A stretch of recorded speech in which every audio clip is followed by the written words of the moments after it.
இயேசுவுக்கே புகழ். இயேசுவில் பிரியமானவர்களே, இன்று நம் ஆண்டவர் திருப்பாடல் 9ஆம் அதிகாரம் 10ஆம் வசனத்தினூடாக இவ்வாறு நம்மோடு பேசுகின்றார். ஆண்டவரே, உம்மை நாடி வருவோரே நீர் கைவிடுவதில்லை. ஆண்டவரை நாடி தேடுவோர்க்கு என்றுமே எப்போதுமே தோல்வியோ குறைவோ இருந்ததே கிடையாது. அவரிலே நம்பிக்கை கொள்வோர் ஒருபோதும் வெட்கத்துக்கு ஆளானதே இல்லை.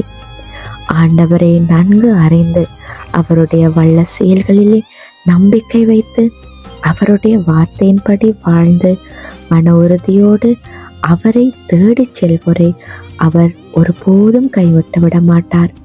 ஆம் பிரியமானவர்களே, உங்களுடைய ஆழ்மனத்தில் இருக்கிற கவலைகள், மனக்காயங்கள், தீராத உடல் வியாதிகள், மனப்பாரங்கள் அனைத்தையும் ஆண்டவர் நன்கு அறிந்து வைத்திருக்கிறார். எத்தனை இரவுகளை படுக்கை கண்ணீரால் நனைத்திருக்கிறீர்கள்.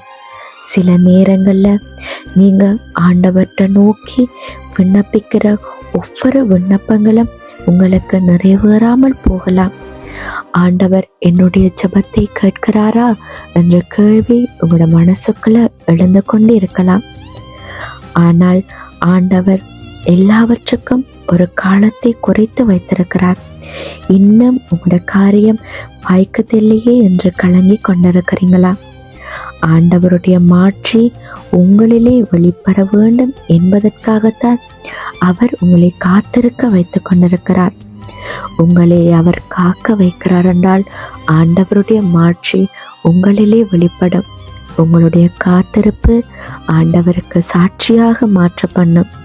நீங்க ஆண்டவரிலே உண்மையான நம்பிக்கையும் விசுவாசமும் கொண்டவர்களாய் ஆண்டவரை பற்றி பிடித்து கொள்ளுங்க. உங்களுடைய செயல்களிலெல்லாம் அவரை நினைத்து கொள்ளுங்க.